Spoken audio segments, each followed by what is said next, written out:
Observing from a broad perspective of the greater Chicago area enables one to observe the dynamics of land use and ascertain an understanding of human impact on the environment.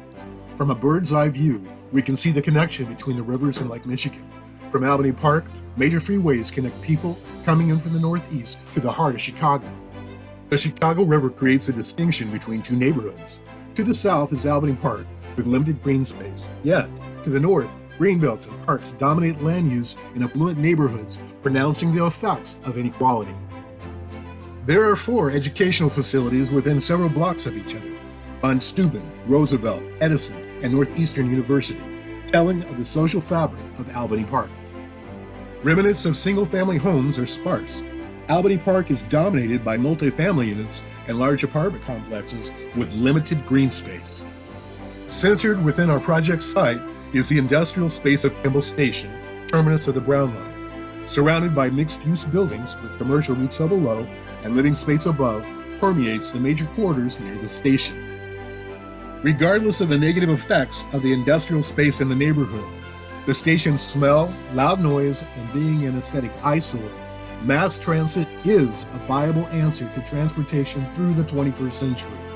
The question remains how to harmonize it into the environmental space that is pleasing.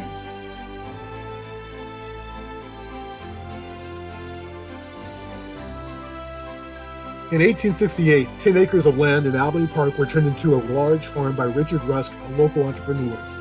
The farm included a brickyard along the north branch of the Chicago River and the Rusk racetrack.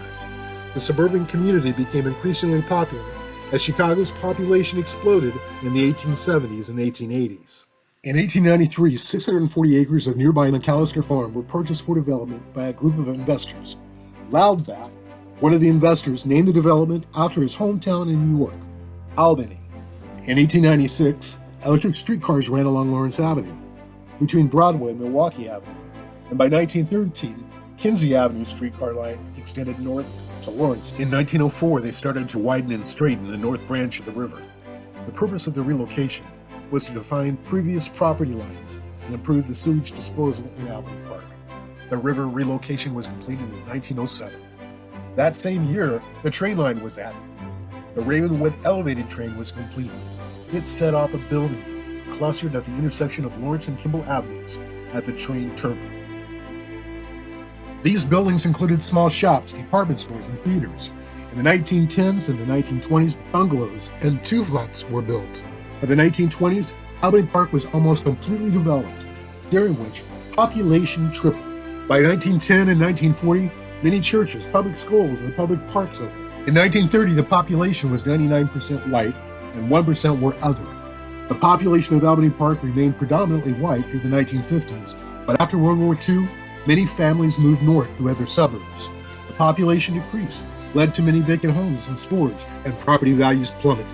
By the 1970s, 70% of the commercial property along Lawrence Avenue stood vacant, attracting prostitution, gangs, and illegal drug trade. In 1978, a renewal was introduced by the North River Commission, the city government, and the Lawrence Avenue Development Corporation to improve Albany Park's appearance. The renewal included the facade rebate program, low-interest loans, streetscape beautification, and other financial packages.